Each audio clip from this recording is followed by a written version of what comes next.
దేవోక్తి కార్యక్రమాన్ని వీక్షిస్తున్న ప్రియులైన శ్రోతలందరికీ ప్రభు అయిన యేసుక్రీస్తు వారి శ్రేష్టమైన నామములో మరొకసారి నా హృదయపూర్వకమైన శుభాభివందనములు పేరు పేరున అందరికీ తెలియజేసుకుంటూ ఉన్నాను. దేవుని అనుగ్రహము అనే అంశాన్ని గత 3 వారాలు మనం ధ్యానం చేసుకున్నాం. దేవుని అనుగ్రహము మానవుల పైన ఏమై ఉంది అనే విషయంలో మొదటగా భౌతికంగా దేవుని అనుగ్రహం మన మీద ఏం చూపించాడు, అలాగే ఆత్మీయంగా, అలాగే సిద్ధాంతపరంగా దేవుని అనుగ్రహం మన మీద ఎలా ఉంది అనే విషయాన్ని గత 3 వారాలు మనం ధ్యానం చేసుకున్నాం. సిద్ధాంతపరమైన విషయంలో ఒక ప్రాముఖ్యమైన విషయం మిగిలి ఉంది. దానిని ముందుగా నేను తెలియజేసిన ప్రకారం ఈరోజు మనం ధ్యానం చేయబోతున్నాం. ఈరోజు సిద్ధాంతపరమైన దేవుని అనుగ్రహాల్లో ముగింపుగా నేను చెప్పదలుచుకున్నటువంటి చివరి విషయం ఏంటంటే, గలతీయులకు రాసిన పత్రిక 5వ అధ్యాయం 1వ వచనంలో ఉన్న దేవుని యొక్క అనుగ్రహాన్ని గురించి.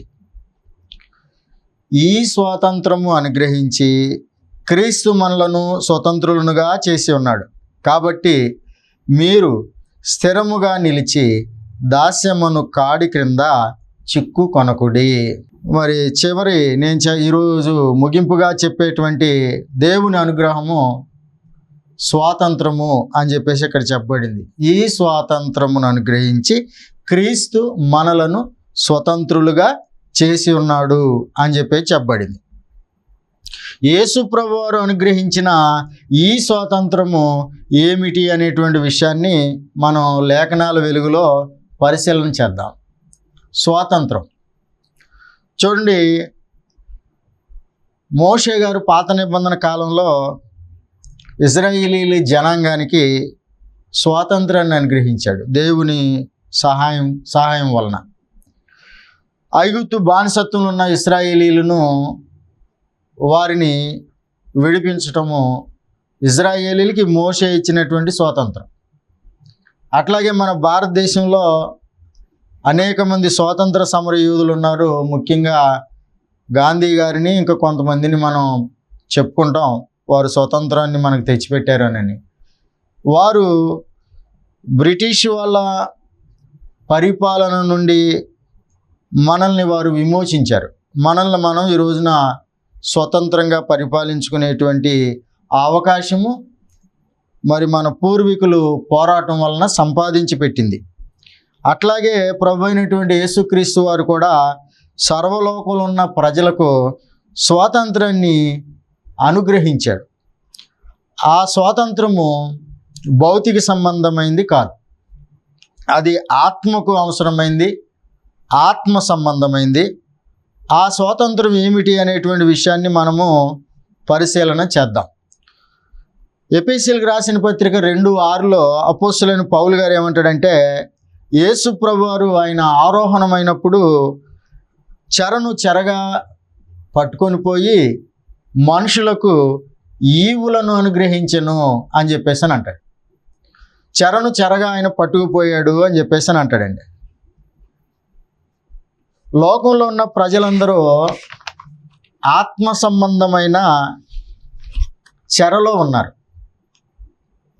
అయితే దానిని గుర్తించలేని స్థితిలో కూడా ఉన్నారు. అంటే ఆత్మ సంబంధంగా నేను బానిసన స్వతంత్రున్నా అనే కనీస స్పృహ లేకుండా కూడా బానిసత్వంలో అనేక మంది ఉంటే, యేసు ప్రభువారు బానిసత్వం ఏంటో తెలియజేశాడు, స్వాతంత్రం ఎలా వస్తుందో కూడా తెలియజేశాడు. అట్లాగే ఆయన స్వతంత్రులుగా చేశాడు. మనం పరిశుద్ధ గ్రంథాన్ని పరిశీలన చేసినట్లయితే ముఖ్యంగా క్రొత్త నిబంధనలో సుమారుగా ఒక 5 రకాలైన ఆత్మ సంబంధమైన దాస్యాలు, ఆత్మ సంబంధమైన బానిసత్వాలు ఉన్నాయి. వీటిని కనీసం ఎరగని వారుగా విశ్వాసులు ఉన్నారు, స్పృహ లేని వారుగా ఉన్నారు. ఆశ్చర్యపోవాల్సిన అవసరం లేదు. యూదులు యేసు ప్రభువుతో వాదించారు. ఓ సందర్భంలో యేసు ప్రభువు అంటాడు, మీరు సత్యాన్ని గ్రహించండి, నా మాటలు యందు మీరు నిలిచి ఉండండి, అప్పుడు మీకు కలిగే ప్రయోజనం ఏంటంటే మీరు స్వతంత్రులు అవుతారు అని అంటాడు ఒక సందర్భంలో. ఈ మాటలో యోహాను సువార్త 8వ అధ్యాయము 31వ వచనంలోను 32 వచనంలో మనం చూస్తాం. తనను నమ్మిన యూదులతో యేసుప్రభు వారు మాట్లాడాడు. తనను నమ్మిన ఆ యూదులు ఏమంటున్నారంటే, మేము ఎవరికినూ ఎన్నడూను బానిసలం కాదే, మీరు స్వాతంత్రులగుదురని ఎలా చెప్పుచున్నావు అని చెప్పేసి వాళ్ళు మాట్లాడటం శోచనీయం, దురదృష్టకరమైన పరిస్థితి. ఎందుకంటే వాళ్ళు బానిసలుగా ఉన్నారు ఆత్మ సంబంధంగా అనేటువంటి పరిస్థితిని గుర్తించలేని వారుగా ఉన్నారు. ఈ రోజుల్లో కూడా చాలామంది ఆత్మ సంబంధమైన బంధకాలలో, ఆత్మ సంబంధమైన చెరలలో, ఆత్మ సంబంధమైన స్వాతంత్రం లేని వారుగా చాలామంది ఉండటం దురదృష్టకరమైన పరిస్థితి. అయితే యేసు ప్రభువు వారు మాత్రమే ఆ ఆత్మ సంబంధమైన స్వాతంత్రాన్ని ఆయన ఇవ్వగలడు. యోహాను 8:36లో ఆ మాట చెప్తాడు యోహాను గారు, కుమారుడు మిమ్మల్ని స్వతంత్రులుగా చేయకపోతే మీరు స్వతంత్రులు కాలేరు అని చెప్పేసి అని అంటాడు. అయితే ముందు ఒక మానవుడు తాను ఆత్మ సంబంధంగా స్వతంత్రుడునా బానిసన అనేది తను తెలుసుకోవాలి. తను తెలుసుకుంటే కానీ ఒకవేళ విముక్తిని కోరుకోలేడు. ఒకవేళ తెలియక నాకేం పర్లేదు, నేను స్వతంత్రుడే, నాకేం స్వాతంత్రం అవసరం లేదు అని చెప్పేసి అని అనుకుంటే చేయగలిగింది ఏమీ లేదు. యూదులు అలాగే అన్నారు యేసుప్రభు వారితో, మేము ఎవరికి ఎన్నడూ బానిసలం కాదు, మేము స్వతంత్రులం అవుతామని అవ్వాలని ఎలా చెప్తున్నావు అని చెప్పేసి ఆయన అడిగితే యేసుప్రభు వారు ఏమన్నాడంటే 34వ వచనంలో అంటాడు, యోహాను 8:34లో, పాపము చేయు ప్రతివాడును పాపమునకు దాసుడని మీరు ఎరుగరా అని అంటాడు. కాబట్టి పాపము చేయు ప్రతివాడు ఆత్మ సంబంధమైన చెరలో ఉన్నాడు, బానిసగా ఉన్నాడు. ఆ పాపం అతన్ని చెరపట్టి చివరికి మరణానికి తీసుకువెళ్తుంది అన్నమాట.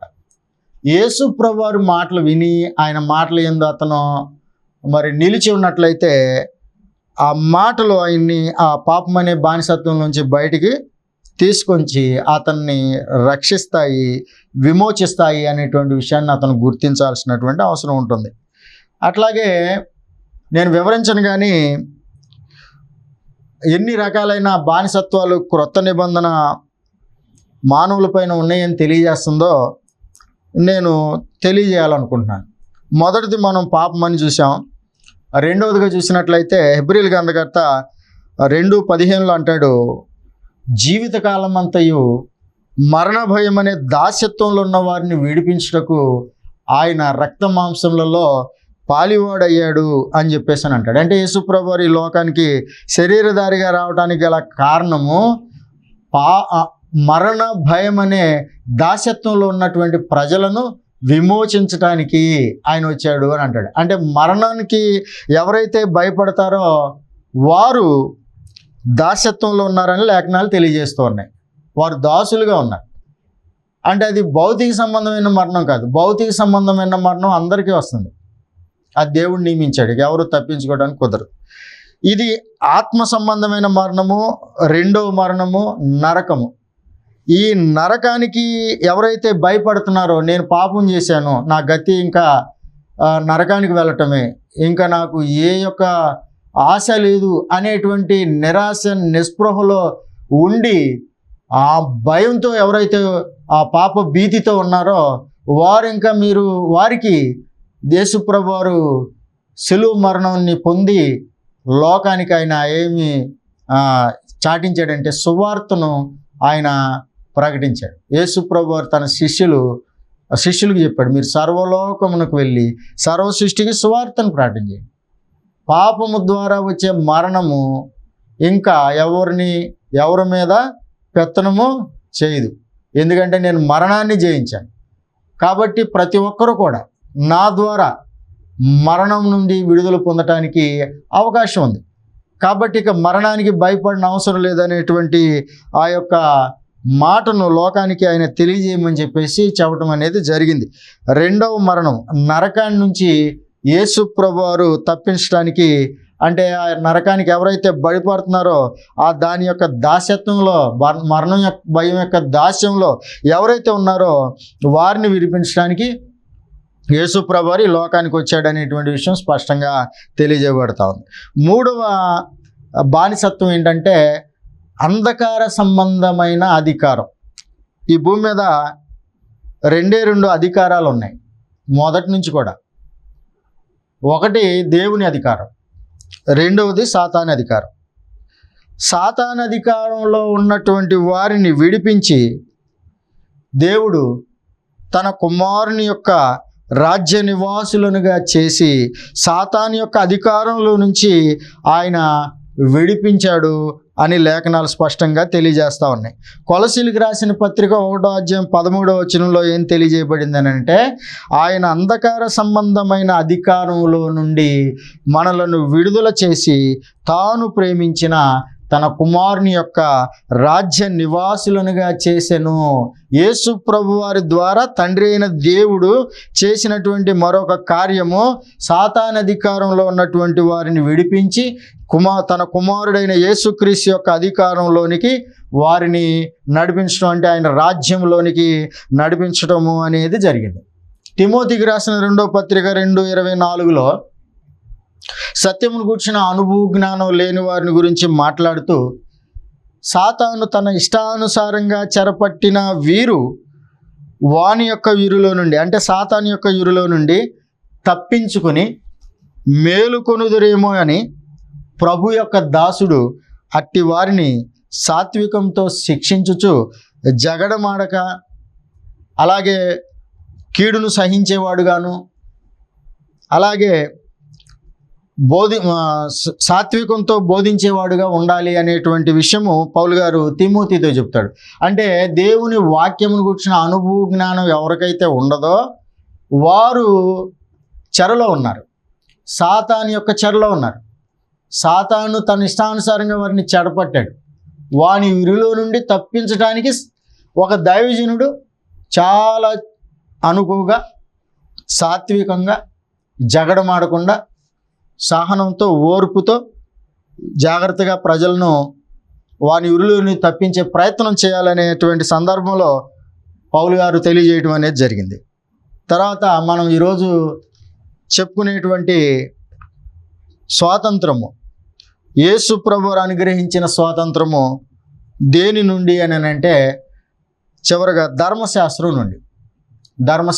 ధర్మశాస్త్రం అనేది మోయలేని కాడని, ధర్మశాస్త్రం అనేది దాస్యం అనే కాడని లేఖనాలు స్పష్టంగా తెలియజేస్తున్నాయి. ఒక సందర్భంలో అపోస్తులైన పేతురు గారు చెప్తాడు, జెరూసలేం కౌన్సిల్ అంటారు 15వ అధ్యాయం అపోస్తుల కార్యాల్లో ఈ అంశం మీద ఒక వాదన జరిగింది, తర్కం జరిగింది. చివరికి అపోస్తులు తేల్చి చెప్పిన విషయం దేని మీద వాదన అంటే ధర్మశాస్త్రము మనం అనుసరించాలా అవసరం లేదా అనేటువంటి విషయం మీద జరిగింది ఆ రోజుల్లో, మొదటి శతాబ్దంలో. అప్పుడు విశేష వాదము తర్కము జరిగిన తర్వాత అపోస్తులు యెరూషలేములో ఇచ్చిన తీర్పు, అది మన పితరులది ధర్మశాస్త్రం, మన పితరులు మనము దాన్ని మోయలేకపోయాము, మీరు శిష్యుల మెడ మీద పెట్టి మీరు ఎందుకు దేవుని శోధిస్తున్నారు అని చెప్పేసి అని అంటాడు. అపోస్తుల కార్యాలు 15వ అధ్యాయం 10వ వచనంలో నేను చెప్పే మాటలు ఉన్నాయి. గనుక మన పితరులైనను మనమైనను మోయలేని కాడిని శిష్యుల మెడ మీద పెట్టి మీరు ఎందుకు దేవుని శోధిస్తున్నారు అని అన్నాడు. అంటే ధర్మశాస్త్రం అనేది మోయలేని కాడని, దాస్యం అనే కాడని తెలియక ఎవరైతే ఆ కాడిని భుజం మీద పెట్టుకుంటారో లేకపోతే పెడతారో, అంటే పెట్టేవారు బోధకులు, మోసేవారు విశ్వాసులు. ఈ పెట్టే బోధకులు కానీ మోసే విశ్వాసులు కానీ దేవుని సేవకు బదులు దేవుని శోధిస్తున్నారు అంటాడండి పేతురు గారు. దురదృష్టం ఏంటంటే సేవకి శోధనకి ఏమీ తేడా తెలుసుకోకుండా బోధకులు బయలుదేరారు, విశ్వాసులు కూడా ప్రయాసపడుతున్నారు. దేవుణ్ణి సేవించాలి కానీ దేవుని శోధించకూడదు. యేసుప్రభువు గారు చెప్తాడు, నీ తండ్రిని దేవుణ్ణి నువ్వు శోధించకూడదు అని అంటాడు అపవాదితో.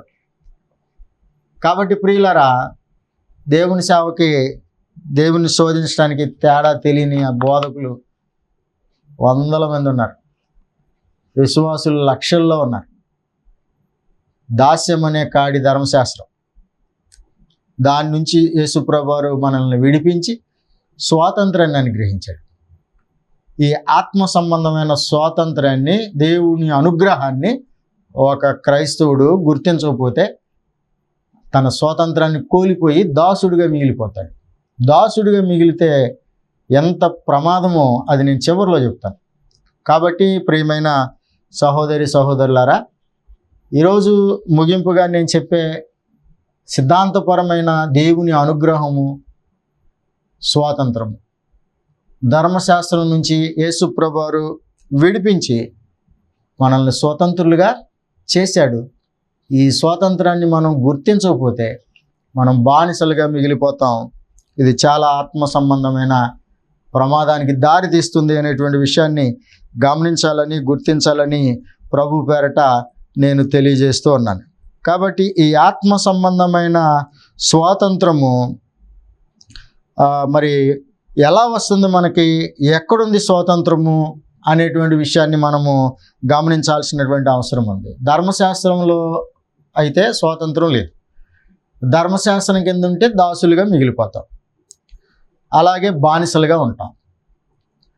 అవి మరి స్వాతంత్రము యేసుప్రభువు వారు ఎక్కడ పెట్టాడు, స్వాతంత్రము ఆయన ఎలా ఇస్తాడు, మనల్ని ఎలా స్వతంత్రులుగా ఆయన చేస్తాడు, అంటే చేసిన వాళ్ళని ఎలా చేశాడు అనేటువంటి విషయాలు మనం చూసినట్లయితే, మనము యోహాను సువార్త 8వ అధ్యాయంలో మనం చూసినప్పుడు యేసుప్రభువు వారు అన్నాడు, మీరు నా మాటలు యందు నిలిచినట్లయితే సత్యమును గ్రహిస్తారు, సత్యము మిమ్ములను స్వతంత్రులుగా చేయనని చెప్పగా అన్నాడు.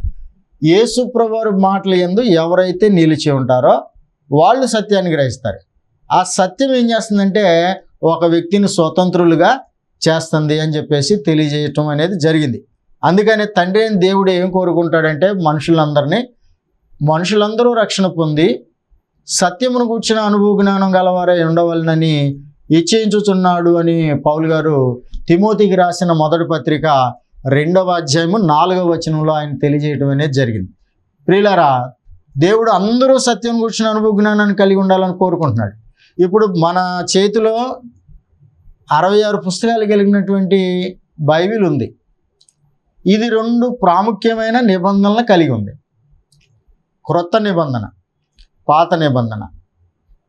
ఈ రెండిటికి ఉన్న వ్యత్యాసము, ఈ రెండిట్లో ఏది ఈ రోజున మనకి ప్రయోజనకరమైందో, ఏది ప్రమాదకరంగా ఉందో కనీస అవగాహన లేకుండా మనం బయలుదేరి మనం విశ్వాసం అనుకుంటే, మళ్ళీ మనం బోధకులం అనుకుంటే, సేవకులం అనుకుంటే, మరి తెలియకపోవడం ద్వారా ఏమవుద్దని అంటే మనం సేవ చేస్తాం కానీ విశ్వాసం కలిగి ఉంటాం కానీ బానిసలుగా మిగిలిపోయే ప్రమాదం ఉంది. ఎందుకంటే ధర్మశాస్త్రం మనల్ని బానిసలుగా చేస్తుందని చెప్పేసి లేఖనం చాలా స్పష్టంగా తెలియజేస్తూ ఉంది. మీకు ఒక ఉదాహరణ నేను చెప్తాను. ఉదాహరణ ఏంటంటే, అపోస్తులైన పౌలు గారు గలతీలో ఉన్న క్రైస్తవులతో ఏం చెప్తాడంటే 4వ అధ్యాయంలో క్రొత్త నిబంధనకి పాత నిబంధనకు ఉన్న వ్యత్యాసం చెప్తాడు. అట్లాగే ధర్మశాస్త్రం యొక్క స్టేటస్ ఏంటి ప్రస్తుతం అనేది చెప్తాడు ఆయన. ఆ ధర్మశాస్త్రాన్ని మనం క్రొత్త నిబంధనని అర్థం చేసుకోవటం కొరకు అబ్రహాం గారిని ఎగ్జాంపుల్గా తీసుకుంటాడు. అబ్రహాం గారికి 2 భార్యలు ఉన్న సంగతి మీకు తెలుసు కదా అని మొదలు పెడతాడు. 2 భార్యలు ఉన్నారు. ఎవరెవరో? శారా, అలాగే హాగరు. వీళ్ళిద్దరిని ఉదాహరణగా తీసుకుని శారానేమో క్రొత్త నిబంధనకి ఉదాహరించాడు, హాగర్నేమో ధర్మశాస్త్రానికి ఉదాహరించాడు. ఇక్కడ మనం గమనించినట్లయితే ఇప్పుడు శారా పిల్లల స్వతంత్రులా లేకపోతే హాగరు పిల్లల స్వతంత్రులా అని ఆయన దాన్ని వివరించుకుంటూ వచ్చాడు. శారా ఏమో స్వతంత్రులుగా ఉండటానికి పిల్లల్ని కంది. హాగరేమో దాసులుగా ఉండటానికి పిల్లల్ని కంది. మీరు ధర్మశాస్త్రం కింద ఉంటే హాగరు పిల్లలు అవుతారు, దాసులు అవుతారు. మీరు క్రొత్త నిబంధన కింద ఉంటే శారాయికి పిల్లలు అవుతారు, ఇస్సాకు వలె వారసులు అవుతారు అనేటువంటి వివరణ ఆయన ఇస్తాడండి.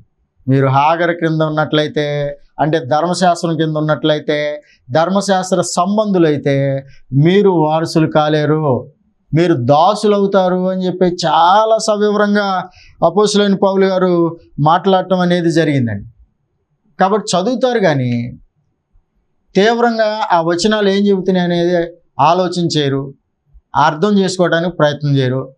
ఏదో పైన చదివేసేసి కావాలంటే ఆ యొక్క వచనాలు వాడుకుని వారు అర్థం చేసుకున్నంత వరకు వాళ్ళకి అర్థమైంది ఏదో చెప్పడానికి ప్రయత్నం చేస్తారు. కానీ పూర్తిగా ఈ వచనాలు ఏం చెబుతున్నాయి అనేది పరిశీలన చేసి వారు గ్రహించిన దాన్ని ప్రజల్లోకి తీసుకెళ్లే ప్రయత్నము చేయరు. కాబట్టి మనం జాగ్రత్తగా పరిశీలన చేస్తే ధర్మశాస్త్రం అనేది హాగరు, క్రొత్త నిబంధన అనేది శారాయికి పిల్లలమైతే మనము ఆశీర్వాదాలు పొందుతాం, వారసులం అవుతాం. హాగరుకి పిల్లలమైతే దాసులం అవుతాము. ఆ దాస్యంలో ఉండటం చాలా ప్రమాదం అనేటువంటి విషయాన్ని గుర్తించాల్సినటువంటి అవసరం ఉంది. స్వాతంత్రం ఎక్కడ ఉంది అనే విషయాన్ని ఆలోచన చేసినట్లయితే పౌలు గారు కొరింథీయులకు రాసిన 2వ పత్రికలో చెప్పిన ఒక వాక్యం చదువుకుందాం. 3వ అధ్యాయం 17వ వచనంలో ఏం చెప్తాడంటే, ప్రభువే ఆత్మ, ప్రభు యొక్క ఆత్మ ఎక్కడ నుండునో అక్కడ స్వాతంత్రం ఉండును అన్నాడు. ప్రభువే ఆత్మ, ప్రభు యొక్క ఆత్మ ఎక్కడుంటుందో అక్కడ స్వాతంత్రం ఉంటుంది అని చెప్పేసి అన్నాడు. ప్రభువే ఆత్మ. ఈ ఆత్మ అనే మాట కాంటెక్స్ట్లో మనం చూడాలి. ఈ అధ్యాయము 6వ వచనం నుంచి ఈ విషయాన్ని అపోస్తలుడైన పౌలు గారు వివరించుకుంటూ వస్తాడు. 6వ వచనంలో ఏమంటాడంటే, ఆయనే మమ్మును క్రొత్త నిబంధనకు అనగా అక్షరమునకు కాదు కానీ ఆత్మకే పరిచారకులమౌటకు మాకు సామర్థ్యం కలిగించి ఉన్నాడు. అక్షరము చంపును, ఆత్మ జీవింపజేయును అని అన్నాడు. అక్షరం చంపుతుంది, ఆత్మ జీవింపజేయును అని చెప్పేసి అన్నాడు. ఇది వివరం లేకుండా చాలామంది వాదించే వాళ్ళు ఉంటారు. అక్షరం అంటే మీకు తెలుసా? అక్షరం చంపునని ఉంది మీకు తెలుసా? మీరు అక్షరాలు నేర్చుకుని వచ్చి మాటలు చెప్పమాకండి. ఇట్లాగా అజ్ఞానంగా అవివేకంగా మాట్లాడేవాళ్ళు చాలామంది ఉన్నారు. కాంటెక్స్ట్లో చూస్తే అక్షరము అని అంటే అక్షరము ఈజ్ ఈక్వల్ ధర్మశాస్త్రము పాత నిబంధన, ఆత్మ ఈజ్ ఈక్వల్ క్రొత్త నిబంధన. మీరు ఇప్పుడు జాగ్రత్తగా పరిశీలన చేసి పరిశీలనగా చదవండి. మీకు నేను చెప్పిన మాట మీకు అర్థమయ్యేదానికి కొరకు అవకాశం ఉంటుంది. లేఖనాల్లోంచి బయటికి వెళ్ళాల్సిన అవసరమే లేదు. అక్షరం అంటే పాత నిబంధన, ఆత్మ అంటే క్రొత్త నిబంధన. ఇక్కడ ఆత్మ ఎక్కడుండునో అక్కడ స్వాతంత్రం ఉండును అనేటువంటి మాట క్రొత్త నిబంధనలో స్వాతంత్రం ఉంది అని అపోస్తలుడైన పౌలు గారు తెలియజేయడం అనేది జరిగింది. మీరు ధర్మశాస్త్రం కింద ఉంటే బానిసలుగా మిగిలిపోతారు, క్రొత్త నిబంధన కిందకు వచ్చినట్లయితే మీరు స్వతంత్రులు అవుతారు అనేటువంటి మాట అక్కడ చాలా స్పష్టంగా తెలియజేయబడింది. రోమీయులకు రాసిన పత్రిక 8వ అధ్యాయము 7వ వచనంలో మనం చూసినట్లయితే, క్రీస్తు యేసునందు జీవమునిచ్చు ఆత్మ యొక్క నియమము అని అంటాడు. ధర్మశాస్త్రంలో జీవమునిచ్చే ఆత్మ యొక్క నియమం లేదు. అక్షరము చంపును, క్రొత్త నిబంధన ఆత్మ జీవింపజేయును. జీవమునిచ్చు ఆత్మ యొక్క నియమము క్రొత్త నిబంధన అని లేఖనాలు చాలా స్పష్టంగా తెలియజేస్తున్నాయి.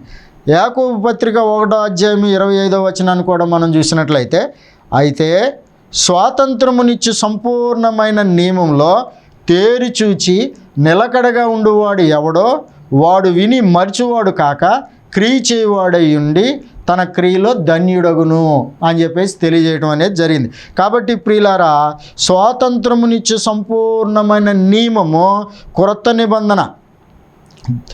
దాస్యత్వంలో మనల్ని బంధించేది ధర్మశాస్త్రానికి క్రొత్త నిబంధనకి తేడా తెలియకుండా రెండు దేవుడిచ్చినయే, మాకు ఏ నిబంధన అయినా ఒకటే, మేము రెండింటిని పాటిస్తాము అని చెప్పేసి కొంతమంది అలాగూ అజ్ఞానంగా వారు ఆలోచిస్తూ మేము ఏ నిబంధనని కాదనమండి, రెండింటిని పాటిస్తామండి అని అంటారు.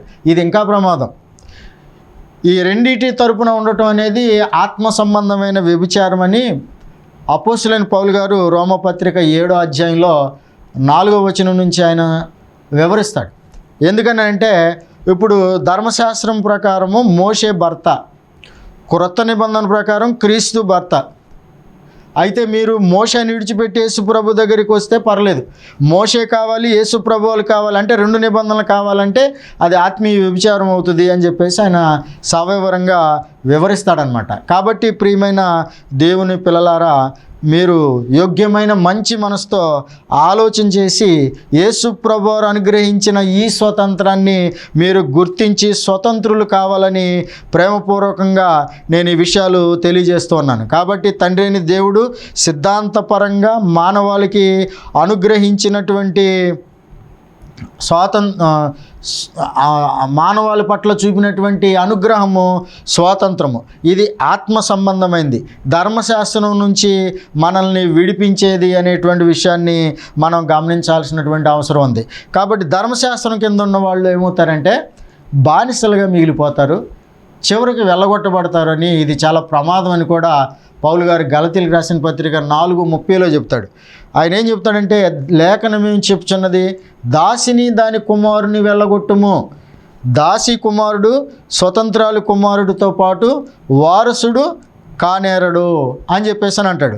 దాసిని దాని కుమారుణ్ణి వెళ్ళగొట్టుము అంటే ధర్మశాస్త్రం క్రింద ఉన్న వాళ్ళు, ధర్మశాస్త్రానికి సంబంధము కలిగి ఉన్నటువంటి వాళ్ళు ధర్మశాస్త్రంతో వారు దాసులుగా మిగిలిపోతారు, వెళ్ళగొట్టబడతారు, స్వతంత్రులు కాలేరు. ఆత్మ సంబంధంగా ఈ స్వతంత్రాన్ని మనము గుర్తించి వినియోగించుకోకపోతే ఆత్మ సంబంధమైన ప్రమాదానికి గురవుతాము అనేటువంటి విషయము లేఖనాలు చాలా స్పష్టంగా తెలియజేస్తున్నాయి. కాబట్టి అపోస్తలులు అందుకనే ఏం చెప్పారంటే, మేము ధర్మశాస్త్రం ప్రకారం దేవుని సేవ చేయట్లేదు, క్రొత్త నిబంధన ప్రకారం దేవుని సేవ చేస్తున్నాము అని వారు ఆ స్వతంత్రాన్ని వినియోగించుకుని ఆ స్వతంత్రాన్ని ఉపయోగించుకున్నామనేటువంటి విషయాన్ని వాళ్ళు మాట్లాడారు.